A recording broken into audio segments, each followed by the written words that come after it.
Alright, here we are, ladies and gentlemen, with game number 2 of the first semi-final of the King of Kong's Arena of Legends tournament. Up here, or sorry, down here, I guess, at the left side of the map of Dual Sight, we have our first Zerg player, LosirA. And over here at the right side of the map is the legend himself. It is GOMTV. And by the way, the format is such that the first map is picked at random by GOMTV, and then the loser picks the next map. So GOMTV decided he wanted to play on Dual Sight for this game. Feels confident on this map and wants to use this map to tie up the series, get himself back in it, and he is going for a 1, 2, 3, 4, 5, 6, 7, 8, 9 pool, it looks like. 9 or 10 pool.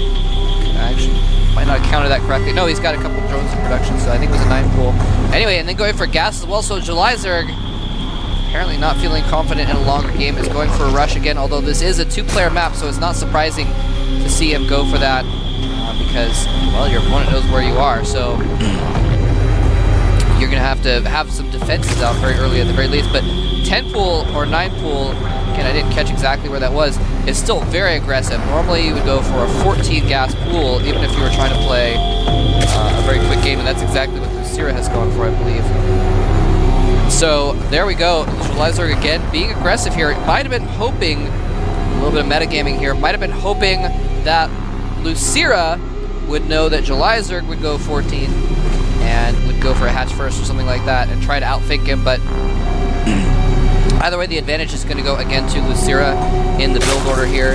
So some Zerglings are already out on the way for GOMTV, but because of the fact that they have to go all the way across the map, that means that LosirA is probably going to have Zerglings out at about the same time, and he's going to be able to have more drones in the background. And look at this, GOMTV has actually just enough gas for his speed upgrade, and then has taken all of his drones off of gas and is now producing all Zerglings. So he is definitely being aggressive here. And here those Zerglings coming in, going around the side. I'm not sure. Oh, I guess they're just hiding. Oh, he's hiding the amount of Zerglings he has. This is really cute. This is, I mean, this whole game is reminding me of Brood War, the way GOMTV is playing, actually, because this is actually a common tactic. Well, not common, but it's a tactic that's used in Brood War ZVZs oftentimes to hide your Zerglings. And of course, the early pool with speed upgrade and then taking your drones off gas. That's something that was very common as well. But we have a Baneling nest going up for LosirA. He might smell something. He sees a few Zerglings coming in, but does he know exactly how many there are? And what is that drone doing there? He's making a spine crawler. It's a wise move at this point. LosirA not making a ton of Zerglings here. It looks like he snuck in some drones, so he's going to have to fight with drones now against these Zerglings. Putting down that spine crawler. If he can take out these Zerglings, he might be okay, but he's going to lose the queen!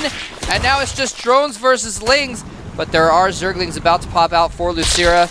And he's forced to cancel his spine crawler again, though he's losing a lot of money actually off canceling spine crawlers and a lot of mining time pulling off those drones to fight. Another queen has come out, but it's going to die immediately as well. It gets one injected, but that might not be enough. The Zerglings are going to work, but at this point, it's about even in the Zergling count now. Oh, I was just about to correct myself, but then more Zerglings did pop out, but there's the Baneling coming from LosirA, and that is going to make LosirA definitely in the lead. All that Baneling has to do is land on a few Zerglings that will tip the tide very strongly in LosirA's favor in the battle, and that Baneling, I guess, wants to just go off on its own. But in case, yeah, that was a little silly. That's why you got to keep your Zerglings with your Banelings, because you need to actually protect your Banelings from getting hit by like 1 or 2 Zerglings, because then they're not as cost efficient, or they're not cost efficient at all, I guess, at that point. Anyway. So, we do have a lot more drones in the bank. Well, not in the bank. Getting the bank for LosirA. LosirA's just ahead in everything. GOMTV trying to transition into roaches now. And that's kind of interesting. I would have expected him to go for his own Baneling nest, but maybe he figures that he needs to get something...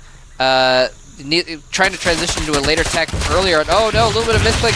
Some free hits taken by LosirA's Zerglings. The Zerglings trying to hold the ramp.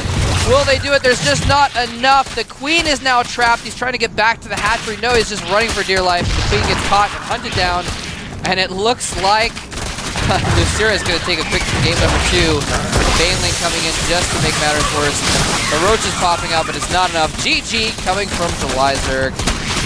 Another rush strategy by LosirA. Shut down by LosirA. Just a quick build order win there. And so, wow, LosirA going up 2-0 very, very quickly.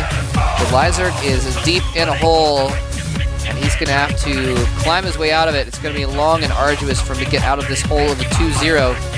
But it is possible. LosirA, of course, has been in much worse situations and has performed perfectly in under much more pressure. So we're going to find out in just a moment, about 30 seconds or so. We're going to get back for game number 3 at the Arena of Legends.